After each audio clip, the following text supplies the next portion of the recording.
Rester au pays à travers des informations bien fouillées concernant tous les domaines de la vie du pays. Le magazine Humura Burundi est diffusé sur le web via le site de la RPA www.rpa.bi. Humura Burundi.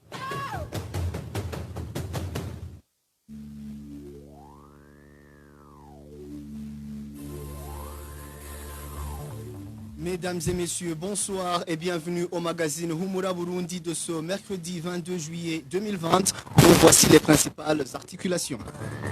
L'Union burundaise des journalistes déplore l'inertie de la justice burundaise devant l'impunité des crimes et violations perpétrés contre les professionnels des médias. Déclaration faite en ce 22 juillet, 4 ans après la disparition du journaliste Jean Bigirimana. Les Burundais vivant dans les camps de réfugiés de la RDC sont menacés par la malnutrition. Après 3 mois sans bénéficier de l'aide alimentaire. Vous allez le suivre dans cette édition. 22 personnes ont été tuées dans une période d'1 mois selon les informations recueillies par la RPA. Vous allez également le suivre. Tout de suite, le développement des titres avec Trésor Nyongabo à la présentation. Fabrice Ndimurukundo et Aimé Steve Nyungeko de l'autre côté de la cabine technique. 4 ans viennent de s'écouler sans nouvelles de Jean Bigirimana. Le journaliste du groupe de presse Iwachu a été vu pour la dernière fois dans la province Muramvya le 22 juillet 2016. Le service national de renseignement serait impliqué dans son enlèvement. Émile Nibasumba.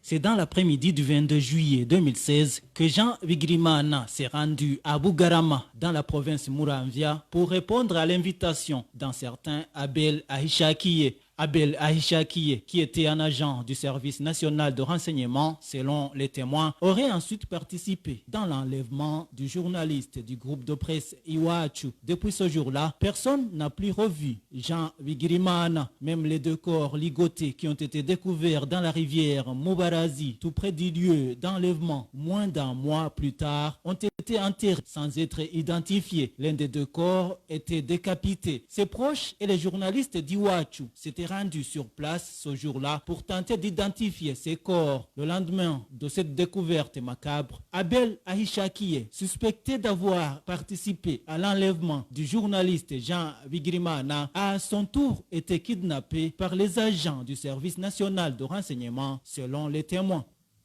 Merci à toi, Émile Nibasumba. Jusqu'à présent, la justice burundaise n'a pas encore donné la lumière sur le cas de Jean Bigirimana. Pour l'Union burundaise des journalistes, cette inaction de la justice rentre dans le cadre de l'impunité des crimes et autres violations dont sont victimes les journalistes burundais depuis 2015. Toutefois, Alexandre Nyungeko, président de l'UBJ, demande à la famille de Jean Bigirimana et à tous les journalistes burundais de garder espoir car tôt ou tard, la justice finira par être rendue. 4 ans, c'est beaucoup, sans qu'aucune lumière puisse être faite sur cette affaire, sans que la justice soit rendue. Comme on le dit bien, une justice retardée est une justice refusée. Aujourd'hui, effectivement, nous sommes dans cette situation d'une justice refusée pour notre confrère et c'est vraiment regrettable pour la famille de Jean Bigirimana, pour son journal et pour la grande famille des journalistes. Mais cela aussi n'est pas étonnant dans le contexte burundais que nous connaissons parce que tous les crimes qui ont été commis à l'endroit des journalistes et des médias, aucun n'a été éclairé jusqu'à ce jour. Depuis 2015, il y a eu beaucoup de violations, beaucoup de crimes à l'endroit des journalistes et des médias qui restent toujours impunis. Et ce n'est pas étonnant que cela puisse être ainsi parce que la justice est prise en otage par ceux-là même qui commettent ces crimes. C'est une action que nous constatons du côté de la justice ne pourrait être autrement. Mais malgré cela, malgré cette situation, nous gardons toujours espoir que fin, la vérité éclatera au grand jour. Aujourd'hui, que nous nous rappelons de notre confrère, mais c'est aussi une occasion aussi de nous rappeler d'autres confrères qui croupissent en prison pour n'avoir commis aucun autre crime que celui d'exercer la profession, je dis bien, les journalistes du groupe de presse Iwachu qui sont en prison depuis des mois Mais nous gardons effectivement espoir aussi. Et c'est une occasion aujourd'hui aussi de leur exprimer notre solidarité. Nous sommes avec eux parce que nous savons très bien que le calvaire qu'ils endurent, ils l'endurent parce que ils ont fait leur métier. Et ça, pour nous tous, journalistes, c'est comme si nous sommes aussi en prison.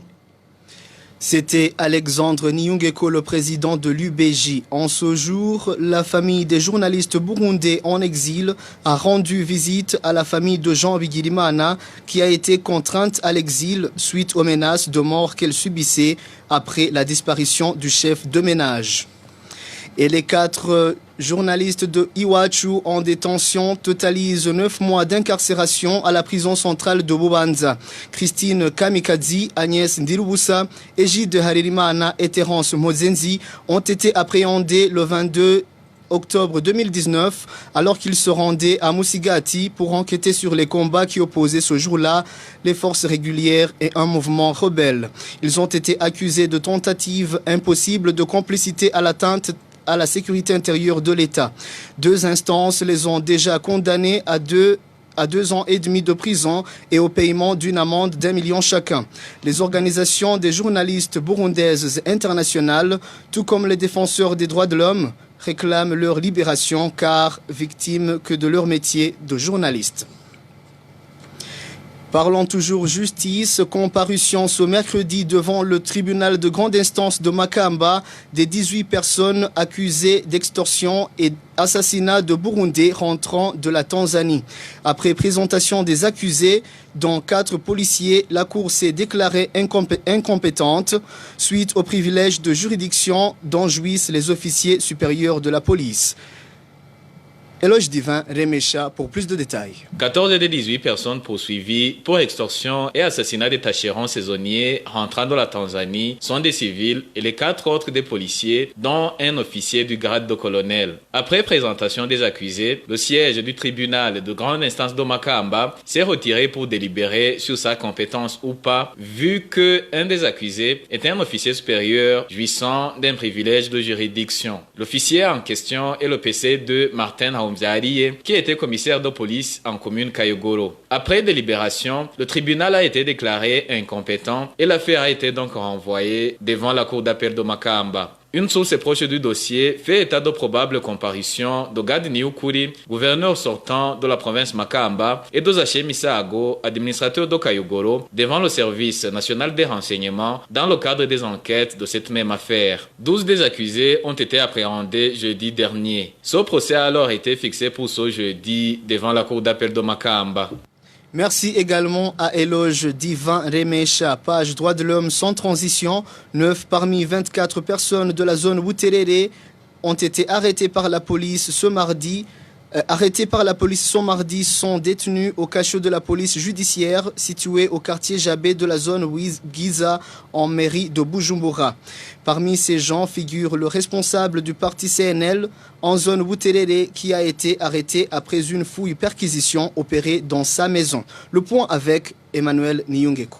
Ces 24 personnes, dont la majorité sont des militants du parti CNL, ont été arrêtés au quartier Buterere 2B de la zone Buterere en commune Ntahangwa dans la municipalité de Bujumbura. Ils ont été conduites à la position policière logée dans les enceintes de l'ancien palais du 1er novembre, communément appelé Shendadaï. 15 parmi ces personnes arrêtées ont été relâchées, tandis que les 9 qui restent ont été transférés au cachot de la police judiciaire à Jabé, dont Abbas Simbakwira, responsable du parti CNL en zone Buterere et membre du conseil communal de la commune Ntahangwa, solidaire du parti CNL, a été arrêté après une fouille-perquisition opérée à son domicile durant laquelle il a été saisi une carte de membre du parti et une photo d'Agathon Rwasa. 4 autres militants du parti CNL ont été arrêtés ce mercredi, non loin de la permanence de ce même parti situé en zone Buterere et ont été conduits dans un endroit jusqu'ici inconnu. Il s'agit de Patrick Nizigimana ainsi que 3 femmes, dont l'épouse d'Abbas Simbakwira, arrêtées ce mardi. Les familles et les amis de ces personnes arrêtées demandent leur libération car, selon eux, elles sont victimes de leurs convictions politiques. La rédaction de la RPA a encore une fois tenté de joindre Ernest Ndouimana, chef de zone Buterere. Son téléphone est sonné sans que personne ne décroche. Merci à Emmanuel Niyongeko pour ce reportage. Une courte pause et parlons sécurité. Retrouvez les différentes productions de la RPA sur Facebook, YouTube, Twitter et sur www.rpa.bi. 2 militaires de la Force de défense nationale du Burundi auraient laissé la vie dans les accrochages qui ont opposé dans la nuit de lundi à mardi à Rutabo, en commune Mabayi, province Cibitoke, les militaires de la FDN aux rebelles rwandais Interahamwe qui campent dans la Kibira. Cependant, après ces accrochages, chacun a rejoint sa position et les deux groupes cohabitent sans aucun problème. Walter Kwizera. Les accrochages de la nuit de lundi à mardi dans la localité de la Kibira, dans le secteur Rutabo, de la zone Butahana en commune Mabayi, impliquaient les militaires du 122e bataillon de Mujejuru et des groupes Interahamwe. Selon une source militaire, le camp Mujejuru aurait perdu ces deux éléments. Après ce contact qualifié d'accidentel par des sources militaires, les habitants de Rutabo indiquent que chaque groupe a regagné tranquillement sa position. Un des éléments Interahamwe présenté comme capturé a été identifié par la population de Mabayi. Il exerçait des activités génératrices à Mabayi, des activités qualifiées toutefois de trompées par la population. Mais quand on le regardait, on pouvait détecter en lui qu'il n'a pas une seule mission et qu'il cache quelque chose, surtout à travers ses mouvements. C'était un Rwandais qui exerçait ses activités à Mabayi, mais il n'était pas du tout stable et avait même des rencontres régulières avec les Imbonerakure. Pendant la nuit, il rentrait à Buhingo où il avait loué une maison. Une autre personne a été arrêtée ce mercredi. Il s'agit du chef de secteur Gafumbegeti. Il est accusé de collaborer avec ces groupes rebelles rwandais Interahamwe. Pourtant, selon des sources sur place, ce n'est pas pour la première fois qu'il est arrêté pour les mêmes raisons. Mais chaque fois, il est vite relâché. Selon des sources militaires, 4 bataillons surveillent actuellement la forêt de la Kibira du côté de Mabayi. Il s'agit entre autres du 412e bataillon d'Ondora, le 112e bataillon de Cibitoke, le 110e bataillon de Gatumba et du 122e bataillon de Mujejuru. Selon nos sources, les 2 premiers bataillons coopèrent pleinement avec ces groupes rebelles rwandais qui campent dans la Kibira. À ce propos, la rédaction de la RPA a contacté Pascal Basarurguzouye, administrateur de la commune Mabayi, de même que Floribert Wiyereke, porte-parole de l'armée burundaise, mais personne parmi eux n'a répondu à notre appel. Walter Kwizera, toujours en page sécurité, 22 personnes ont été tuées au cours de ce mois selon les sources de la RPA. Les victimes ont été soit violées, soit décapitées, soit fusillées ou poignardées. Parmi leurs bourreaux se trouvent des agents de sécurité, un pasteur et des personnes non encore identifiées. Emmanuel Ndaishimiye nous fait le bilan.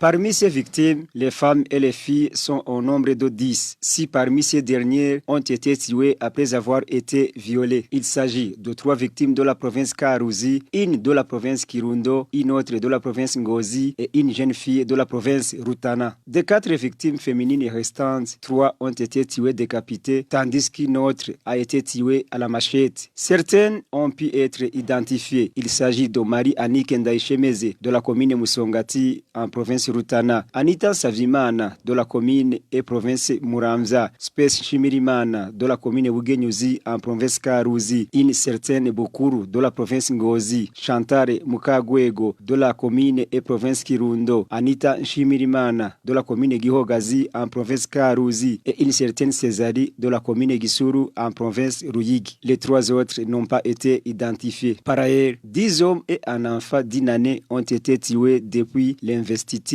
d'Evariste Ndaishimiye. 2 parmi ces victimes ont été fusillées par des policiers. Il s'agit d'un militaire tué en province Cibitoke et d'un élève de la commune et province Bururi. Les autres cadavres des victimes identifiées sont ceux de 2 hommes de la province Cibitoke retrouvés étranglés dans leur maison, celui de Célestin Hakizimana retrouvé dans un champ en commune Gihanga de la province Bubanza et celui de Nicodème Ndikumana de la commune Gitaramuka tué à la machette par ses propres fils. Parmi les auteurs de ce crime arrêtés figurent des policiers, celui de Cibitoke et celui de Bururi, un pasteur de Karuzi qui a tué et brûlé la fille qu'il a mise enceinte, 3 fils auteurs d'un parricide et un homme de Ruyigi auteur d'infanticide et d'ixoricide. Merci à toi aussi Emmanuel Ndaïchimié. Page politique à présent, lutter contre la corruption et l'impunité, promouvoir les droits de l'homme et la bonne gouvernance, rapatrier les réfugiés constituent entre autres missions primordiales du nouveau gouvernement du Burundi, a indiqué le président Évariste Ndaïchimié ce mardi. C'était lors de l'ouverture d'une retraite gouvernementale de 3 jours en province Ngozi. Jean-Vianney Nahazwe pour plus de détails. Dans son allocution, lors de l'ouverture de la retraite gouvernementale, le président Évariste Ndaïchimié est revenu à maintes reprises sur la lutte contre la corruption et la malversation économique. Autre aspect relevé par le numéro 1 burundais et qui devrait particulièrement retenir l'attention des membres du gouvernement est relatif au rapatriement des réfugiés. Les questions que nous aimerions résoudre convenablement sont les suivantes. C'est les relatives à la corruption et la gestion de la chose publique, la question de rapatriement et réinsertion des réfugiés burundais, mais aussi se soucier de la vie des Burundais qui sont à l'étranger.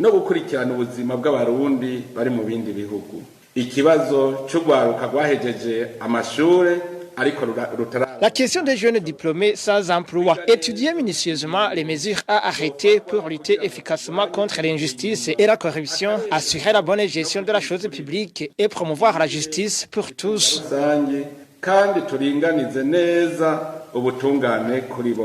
Le président Évariste Ndaïchimié a aussi évoqué le traitement des fonctionnaires en retraite, la volonté de couper court avec la pratique de l'impunité ainsi que la promotion des droits de l'homme. La question des retraités relative à l'accès aux soins de santé et aux indemnités de pension. La question des travaux publics et marchés publics dans le but de relancer l'économie du pays. La question de lutter contre l'impunité et promouvoir les droits de l'homme.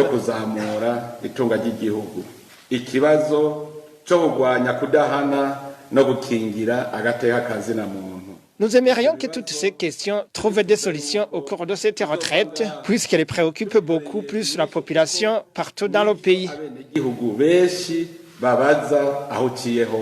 La dite retraite gouvernementale se tient au chef-lieu de la province Ngozi pour 3 jours. Disons merci aussi à Janvier Nahazwe et dans la rubrique économie, l'Observatoire de lutte contre la corruption et les malversations économiques, OLUCOM en sigle, demande au président de la République de rouvrir les bureaux de change et les maisons de transfert fermées depuis le mois de février de cette année. Dans une correspondance lui adressée ce lundi, Gabriel Rufyiri, président de l'OLUCOM, a indiqué que la fermeture de ces bureaux et ces maisons affecte énormément et l'économie du pays caractérisée par le manque des devises et la vie des familles des personnes qui travaillent dans ce domaine. Gabriel Rufyiri, président de l'OLUCOM. La BRB a pris une décision de retirer la licence qu'elle avait donnée à tous les bureaux de change au Burundi. Dans notre pays, il est clair que les conséquences néfastes de cette mesure ne cessent pas de se manifester à travers tout le pays. D'abord, les devises sont devenues comme des stupéfiants actuellement. D'abord, le premier problème, c'est que les devises sont devenues très chères aujourd'hui et c'est même introuvable. Une deuxième conséquence, c'est que le Burundi est presque isolé. En plus, à cause de cela, c'est-à-dire que les touristes et d'autres personnes qui viennent au Burundi n'ont pas le temps d'aller s'aligner dans les banques.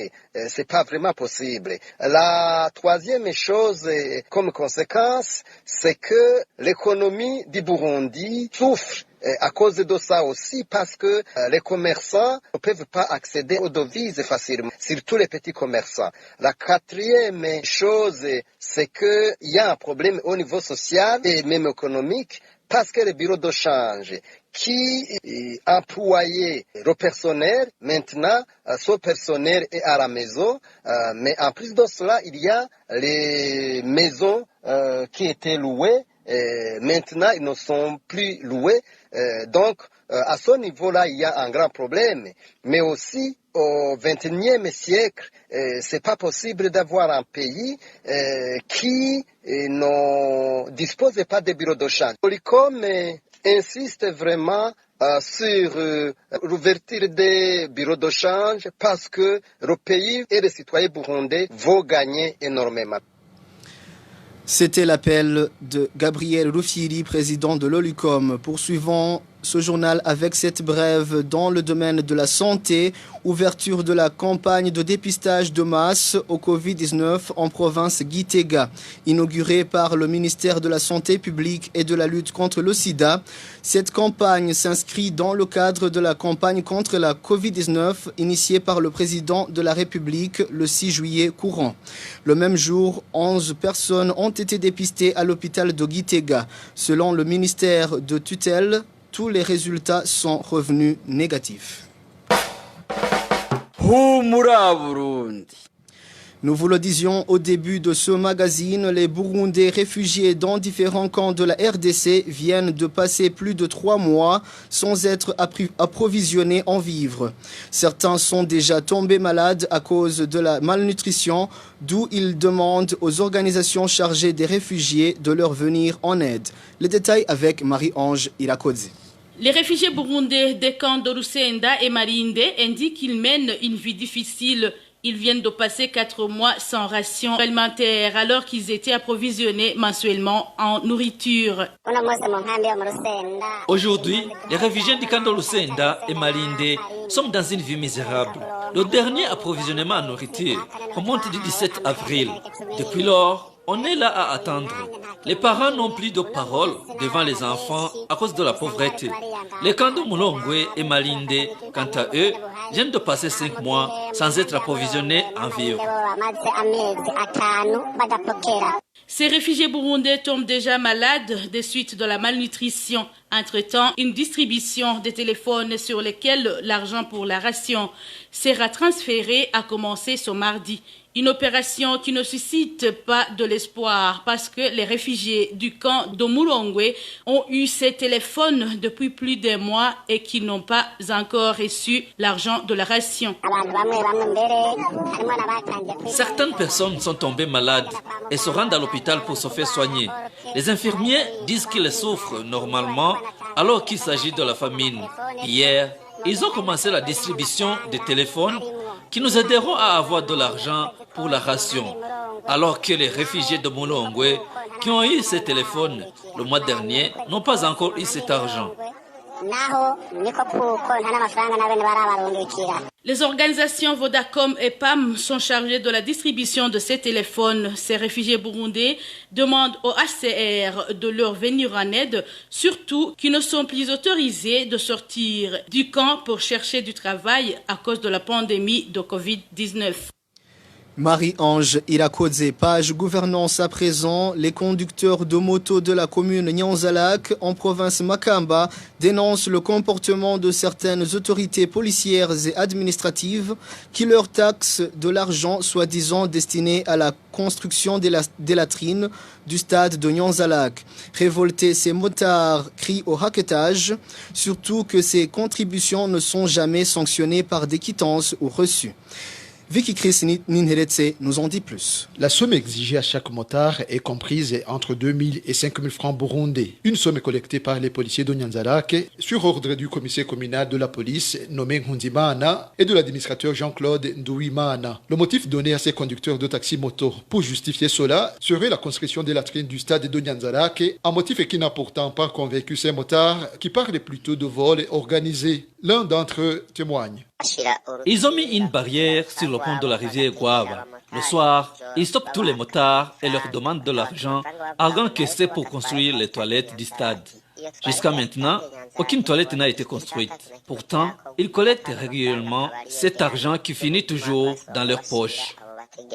Ces motards regrettent également le fait que, une fois ce raquettage est signalé, la police, au lieu de coffrer les coupables, c'est la personne qui a dénoncé ces magouilles qui s'est plutôt retrouvée derrière les barreaux.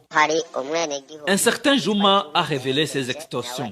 Il a montré comment ce vol est organisé et comment ces autorités se partagent tout cet argent collecté. Mais, au lieu de mener des enquêtes, les agents de renseignement de Nyanzalak ont arrêté Juma et le détiennent jusqu'à maintenant. Les motards de Nyanzalak demandent l'arrêt immédiat de ce raquettage et la libération de cette personne emprisonnée pour avoir dénoncé ce vol. À ce propos, nous avons essayé à 2 reprises de joindre Jean-Claude Ndouimana, administrateur de la commune Nyanzalak, mais son téléphone sonnait sans que personne personne ne décroche. Quant au commissaire Nkunzimana, nous n'avons pas encore réussi à le contacter. Vicky Chris Ninheretse, toujours en gouvernance, le service d'hygiène et d'assainissement en commune Nega reconnaît plutôt que la fermeture des latrines incommode les habitants des alentours du marché de la place. Ces lieux d'aisance ont été condamnés depuis plus de 7 mois. Le point avec Rachel Kagissi. La fermeture des latrines du marché de la commune Nega a été décidée vers la fin de l'année 2019. Une information confirmée par un déchargé de l'hygiène et assainissement en commune Nega, un agent qui fait savoir qu'ils ont à maintes reprises demandé à ce que cette mesure soit levée, mais en vain. Ces latrines sont fermées depuis plus de 6 mois. Les commerçants qui prestent à ce marché sont vraiment très malheureux.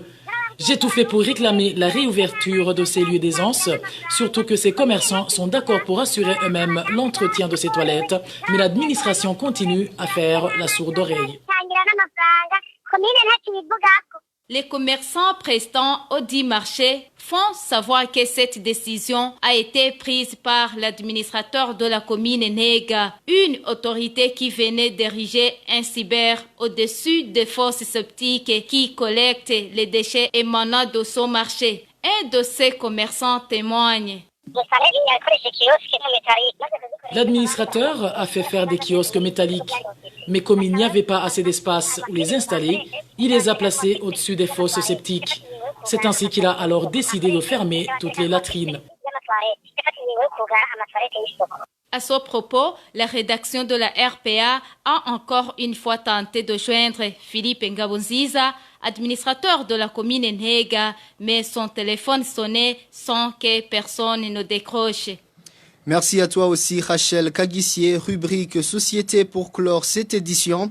Les habitants de la zone Massango, commune Bukinanyana de la province Chibitoke, viennent de passer 7 mois sans eau potable. Regroupés sur la colline Kibati après les inondations causées par des pluies diluviennes qui se sont abattues sur cette localité, au début de cette année, ces habitants craignent d'attraper les maladies des mains sales, sans parler de la pandémie de Covid-19 qui prend de plus en plus de l'ampleur au Burundi.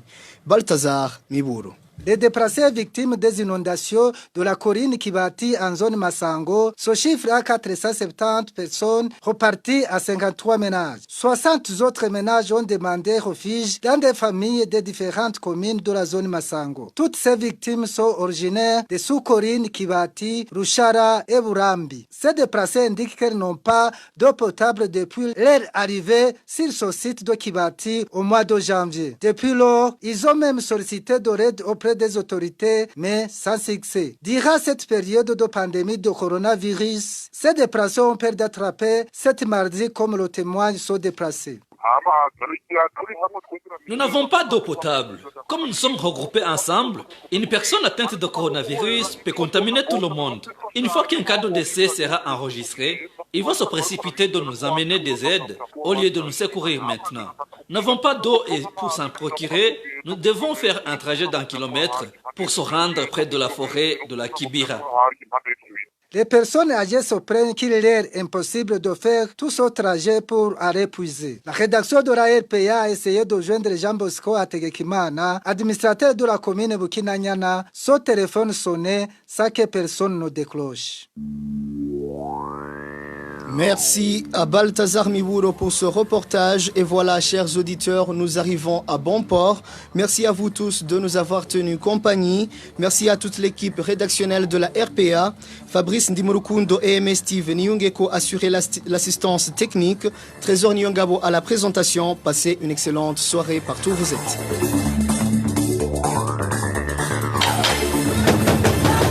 C'était le magazine Humura Burundi. Un magazine comprend pour relier les Burundais en exil et ceux toujours au pays à travers une information de qualité.